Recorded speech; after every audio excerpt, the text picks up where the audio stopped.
Hello friends, this is Nishant Gautam, Associate Professor from the Department of Pharmacology. Today we will study new fourth chapter, that is fibrinolytics and antiplatelet drugs. This is a big chapter, so I have divided this chapter into three parts. This chapter also belongs to your second unit, that is the pharmacology of drugs acting on cardiovascular system. So, before to start this chapter, first we have to know about the thrombosis. Actually, the thrombosis is a pathological condition resulting from inappropriate activation of hemostatic mechanism. This hemostatic mechanism takes place at two sites, and on the basis of that it is categorized into the two. The first is called as the venous thrombosis, which is usually associated with stasis of blood, a venous thrombus. It has a small platelet component and a large component of fibrin, whereas the another thrombosis is called as the atrial thrombosis, which is usually associated with atherosclerosis, and the thrombus has a large platelet component. Here only the difference between these two, the arterial thrombus has a large platelet component, whereas the venous thrombus has a small platelet component. Now let us discuss about the fibrinolytic system of the body. Actually, what happens afterwards any of the injury, our defense mechanism, that is the static mechanism, takes place in our body to stop the blood loss. But afterwards, what happens?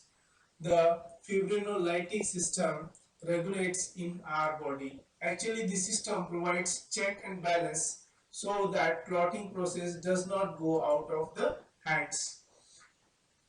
It dissolves the clot at the site of damage once the repair is over, and then this process of dissolution of the clot, so called as the fibrinolysis, and the system is called as the fibrinolytic system. In natural fibrinolytic system, what happens? We can conclude, or we can understand with the help of this simple diagram. Here in natural fibrinolytic system, what happens if there is any damage in the endothelial cells? So what happens? These endothelial cells secretes the tissue called as the plasminogen activator, denoted as the TPA, at the site of the injury. So this TPA, that is plasminogen activator, get bind to the fibrin and converts the plasminogen to the plasmin, which further degrades the fibrin. And in addition to this, this plasminogen activator inhibitor 1 and the plasminogen activator inhibitor 2 inactivates the TPA. So this fibrinolytic system get inhibited. On another hand, at the another side, the alpha 2 antiplasmin, denoted as alpha 2 AP, inactivates the plasmin, so that this fibrinolytic system get inhibited on the another way. Now, let us summarize about the antithrombotic drugs. The three types of antithrombotic drugs are there: anticoagulants, antiplatelets, and fibrinolytics. As a primary prevention, mostly anticoagulants are used as a antithrombotic drugs. But whereas up to some extent antiplatelets also helps the anticoagulants as a primary preventive measure. But on another hand, mainly the antiplatelets are used as a secondary preventive drugs as a anti-thrombotic agent.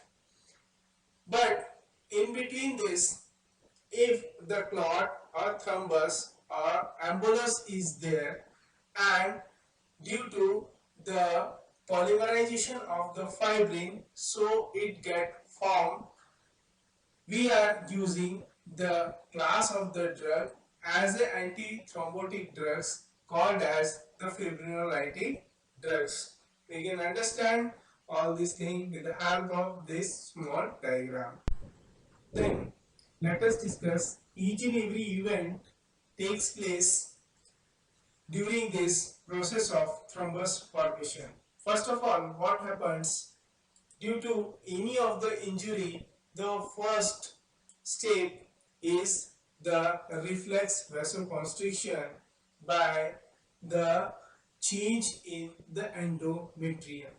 So due to the any of injury, vascular injury, so what happens at the site of vascular injury, denuded endothelium is there. That this denuded endothelium is responsible for the vasoconstriction, and it is a reflux, and here this also takes place due to the endothelin released by the activated endothelium. We can understand this by this simple diagram. And after this, the primary hemostasis takes place. Here, the subendothelial matrix is exposed to the platelets. Then, the platelet adhesion and activation takes place, due to which the activated platelet releases the ADP and thromboxane A2. This is the platelet granule release, and it further activates the this activated platelet is responsible for the platelet shape change. These shape change platelets that get recruitment at the site of the injury, where the platelet aggregation or the hemostatic plug formation takes place. Then in continuation to it, the secondary hemostasis takes place, where the tissue factor expression on activated endothelium is seen, due to which phospholipid complex expression is there, and which helps in the thrombin activation.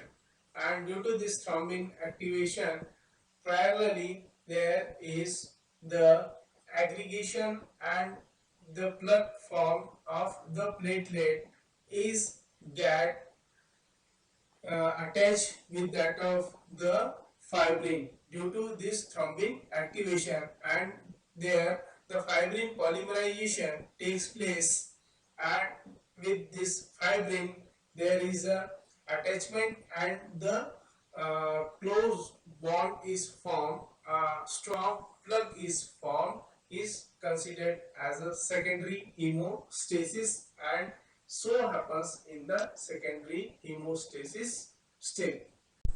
In secondary hemostasis, the coagulation cascade get regulated, where the fibrinogen get converted into the fibrin as a soluble fibrin with the help of or in presence of the thrombin.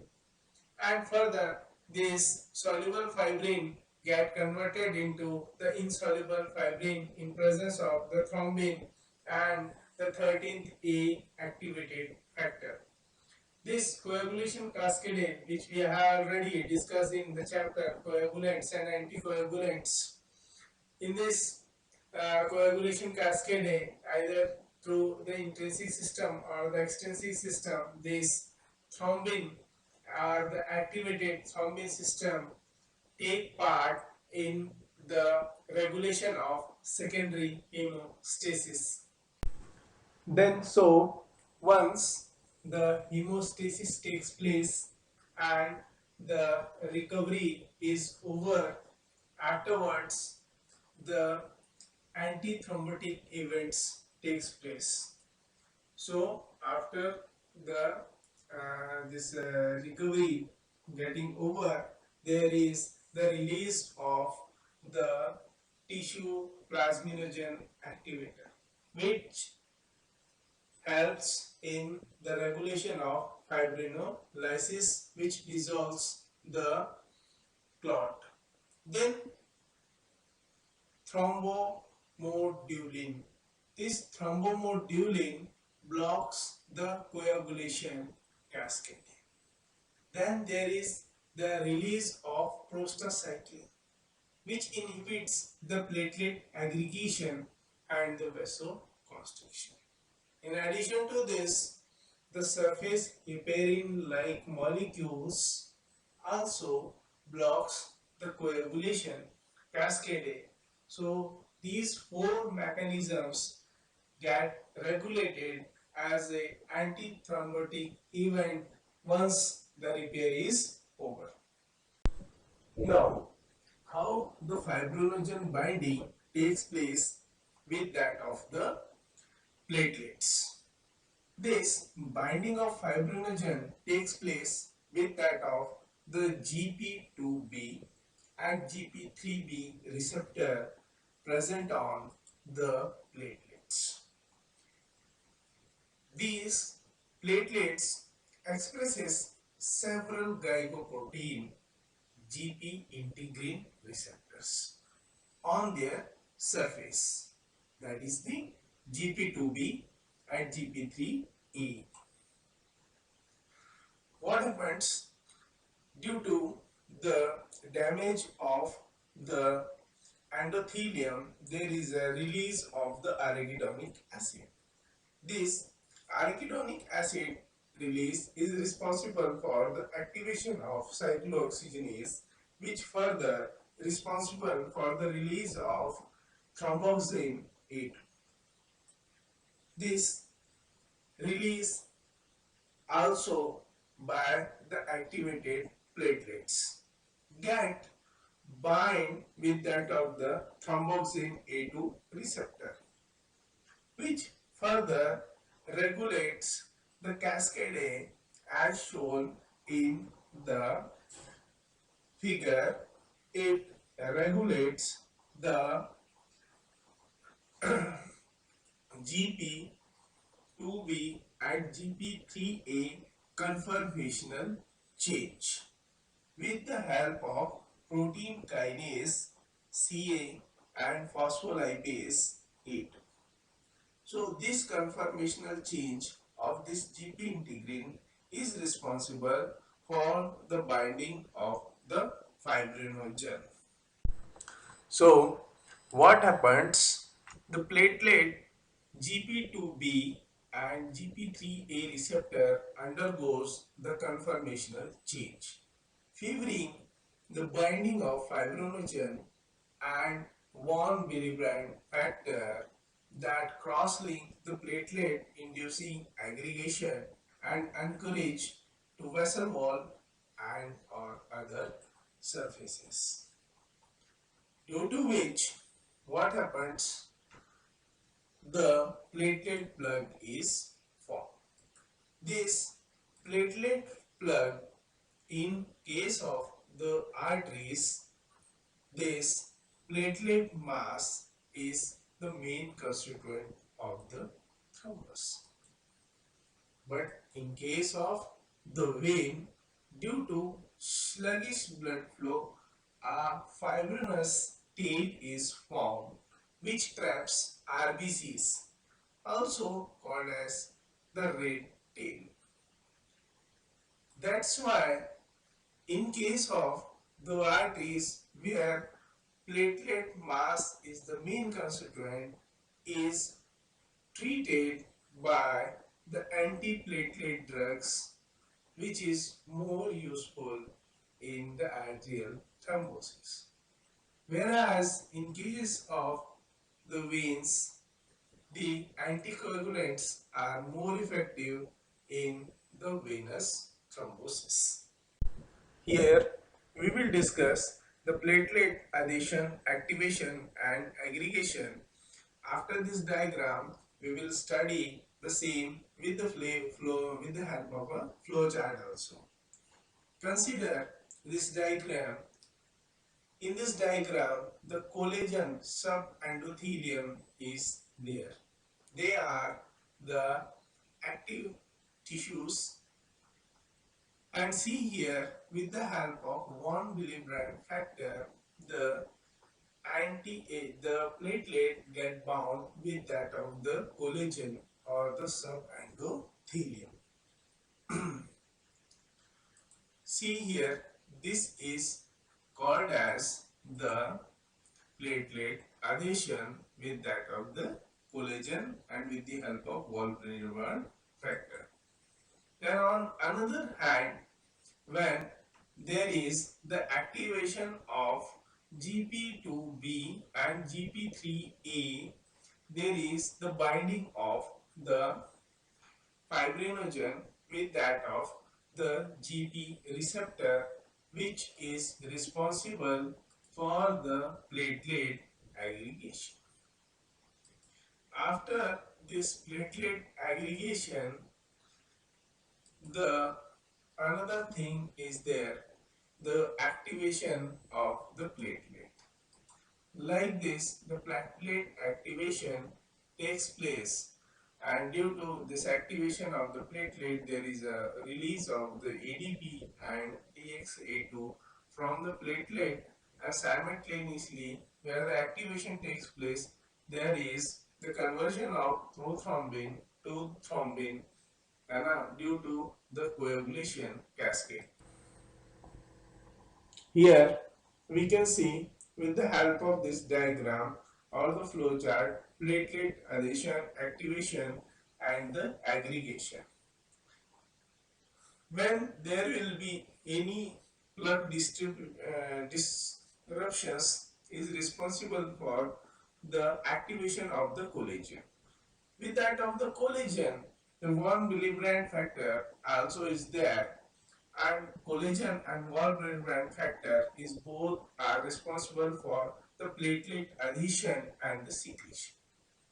So, as already we seen, the once the platelet adhere, it secretes the thromboxane A2 and ADP. Both of these secretions are responsible for the platelet recruitment and the activation.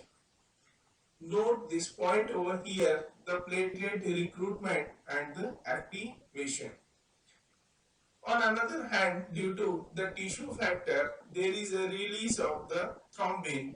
This thrombin is also responsible for this platelet recruitment and the activation.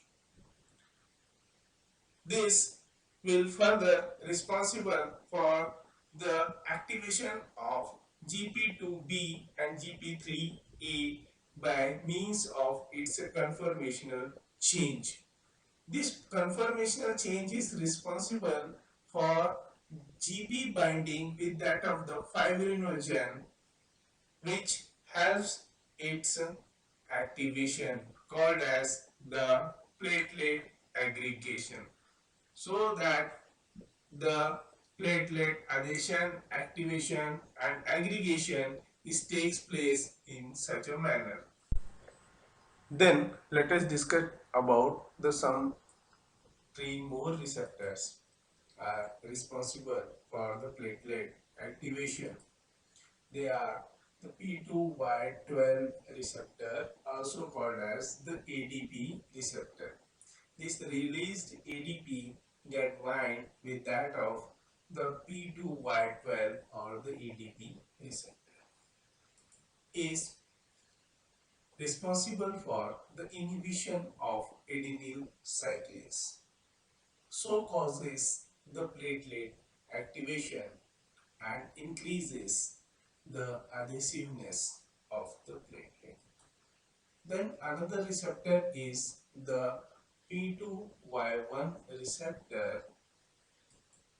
This receptor is responsible for inducing a shape change and the aggregation of the platelet after its activation.